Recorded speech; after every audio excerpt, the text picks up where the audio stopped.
How do real estate moguls become so rich? Reed Sawyer says, how do real estate agents get rich? First, they should be very good business people and have a system to get a lot of listings.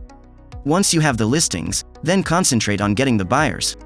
Top real estate agents are so busy that they have an assistant, have marketing plans, websites, radio stations, billboards, etc., and they work with institutions, such as banks that need to sell foreclosure properties. A good real estate agent is very organized, and they develop a network of private investors that are always looking for a great deal. That develops their business, and that pays the mortgage. However, the way that a real estate agent gets rich is by doing the extra, buying properties, buying investment properties, becoming the general partner in a limited partnership and using their experience and knowledge to be part of investments, rather than cash. If realtors use their network wisely, such as becoming part of a REIA, working with new home buyers and giving seminars, and establishing a farm of properties, then they can gradually start to get involved in more investments, and that is where the big money comes in. Imagine being part of several limited partnerships where you put up no money, but get paid to manage the partnership, and you get a piece of the profits when you sell. That is how you get rich. The first step, though, is to get listings. Brad Spellbring says, they find deals no one else has the stones to do and negotiate like hell to get the best terms, price and partners. 1. Leverage. Using 5 to 15% of your own money to purchase properties. 2. Leverage using other people's money to purchase properties and receiving equity for your expertise. 3. Leveraging OPM for down payment money, literally $0 out of pocket. 4. Appreciation instead of value increasing on just the 10 to 20% you bring to the table. The entire value of the property appreciates. 5. Cash flow. You can now reinvest your passive income in other assets. 6. Frugality. The wealthiest self-made investors are usually very frugal. 7. Passion. Not really about the money. They love what they do.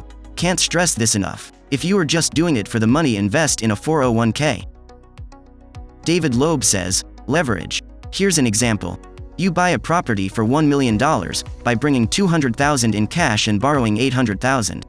You've bought it at a fairly standard cap rate of 8%. That means after the operating expenses it has $80,000 a year in income before paying the mortgage. You borrowed the $800K at 5% for 30 years, meaning your mortgage payment is $51,540 a year. Your first year your $200,000 investment returns about $10,000 in principal payments and $30,000 in cash flow for a 20% return on equity. That's pretty good, but it gets better. Let's assume that over the next 10 years you pay down your note and net income grows by 2% a year. Since you are on a long-term note, your payments stay the same but shift every year to being more equity and less interest. So year 10 looks like this: $95,500 in net income, $34,000 in mortgage interest payments, $16,500 in principal payments. So now you are getting $61K in return on your $200,000. But your $200,000 isn't $200,000 anymore. Since net income was creeping up at 2% a year, it increased the value of the building by about $200,000 over the same time period.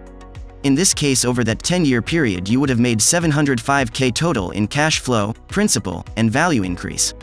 An average of a 35% return on the initial $200K.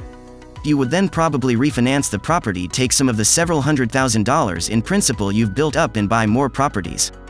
Wealth generation is a function of how much you can increase net income and how much leverage you take on. More leverage can be risky though. Net income doesn't always increase, and if you are a bad manager or hit a bad market, net income can shrink, causing the opposite of this example to happen.